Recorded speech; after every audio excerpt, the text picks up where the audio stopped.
24 घंटे में चांद से आई क्या क्या जानकारी। अगर चांद पर आई बसने की नौबत तो कहां से आएगी बिजली, सुनिए जवाब।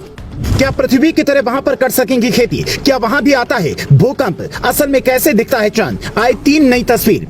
जिन्होंने खरीदी है चांद पर जमीन, क्या उनके लिए इसरो बनवाएगा मकान? आर्टिफिशियल इंटेलिजेंस से सुनिए पूरा जवाब।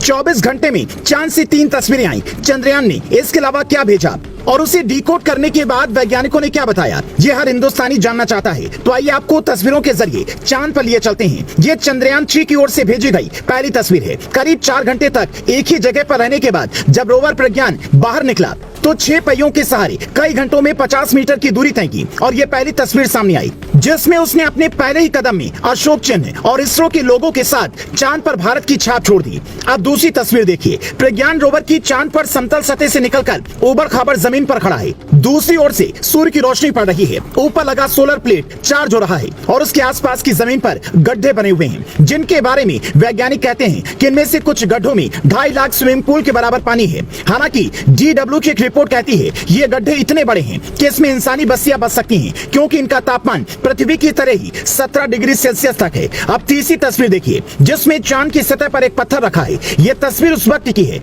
जब चांद पर लैंड करने के करीब 4 घंटे बाद लैंडर विक्रम से रोवर अलग हुआ, जिन्हें देखने के बाद 2 चीजें साफ हो जाती हैं कि चांद पर पानी और पत्थर पहले से मौजूद है। तो सवाल है क्या वहां पर जिंदगी संभव है? तो इसका जवाब आर्टिफिशियल इंटेलिजेंस के सहारे आप समझ सकते हैं। यहाँ कुछ सवालों और जवाब की लिस्ट है जिसके जरिए हम आपको चांद पर जिंदगी के बारे में बताते हैं। सवाल नंबर 1, चांद पर जाएंगे कैसे? वहां पर ऑक्सीजन और खाने पीने का इंतजाम कैसे होगा? जवाब, वैज्ञानिक रॉबर्ट हू का दावा है कि साल 2030 तक चांद पर बसने की शुरुआत हो जाएगी। वहां पहले वैज्ञानिकों की टीम जाकर रिसर्च सेंटर बनाएगी, फिर धीरे धीरे लोगों को भी भेजा जाएगा। सवाल नंबर 2, चांद की जमीन समतल नहीं है, फिर वहां कैसे सड़क बनेगी और गाड़ियां कैसे चलेंगी? जवाब, जैसे अभी रोवर प्रज्ञान गया है जिसमें 6 पहिए लगे हैं, ठीक वैसे ही गाड़ी इंसानों के पास होगी जिसकी स्पीड कम होगी। सवाल नंबर 3, क्या वहां पर मकान बन सकता है? खाने पीने की सुविधा कैसे होगी? जवाब, चांद पर भारी संख्या में पत्थर हैं, पर वहां पर बस्ती बसाने के लिए इंफ्रास्ट्रक्चर डेवलप करना मुश्किल होगा।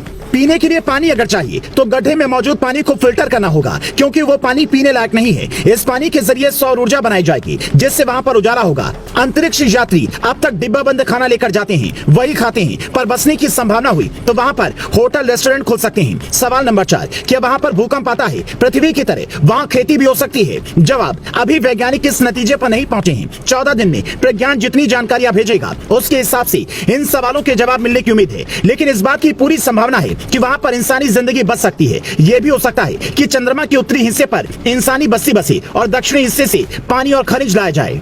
पर सबसे बड़ा सवाल है कि बसने जाएगा कौन? तो इसमें सबसे बड़ा नाम है शाहरुख खान, सुशांत सिंह राजपूत का परिवार, हैदराबाद के राजीव बांगड़ी, बेंगलोर के ललित मेहता और देश के बड़े बिजनेसमैन का होगा क्योंकि जिनके पास पैसा होगा वही यह शौक पूरा कर पाएंगे, वरना गरीब इंसान तो आज भी पृथ्वी के कोने में पड़ा है, कल भी पड़ा रहेगा। आप ये जानकर हैरान हो जाएंगे जो लोग चांद पर अभी जमीन खरीद रहे हैं वो एक घोटाले में फंस रहे हैं क्योंकि चांद किसी के बाप का तो है नहीं जो वहां की जमीन की प्लॉटिंग करेगा। साल 1967 में ही भारत ने दुनिया के 110 देशों के साथ मिलकर आउटर स्पेस ट्रीटी की थी जिसके मुताबिक किसी ग्रह का कोई निजी इस्तेमाल नहीं कर सकता, पर बावजूद इसके लूनर रजिस्ट्री.com 3112 रुपए एकड़ के दर से जमीन बेच रही है और लोग महज कागज का टुकड़ा हासिल करने के लिए उसे खरीद रहे हैं। इसलिए कोई गरीब हो या अमीर उससे ज्यादा सोचने की जरूरत नहीं है क्योंकि आर्टिफिशियल इंटेलिजेंस ने अभी ही कह दिया है कि पृथ्वी पर मानव सभ्यता पर खतरा मंडरा रहा है, जिसका मतलब है हमें दूसरा ग्रह बसने के लिए ढूंढना होगा और इसरो बिल्कुल उस लक्ष्य के नजदीक है। इसलिए उम्मीद कीजिए कि हमारा मून मिशन इतना सफल हो जैसे साउथ पोल के साथ हमने सबसे पहले लैंडिंग की, ठीक वैसे ही इंसानों की बस्ती वहां पर सबसे पहले हम ही बसाएं।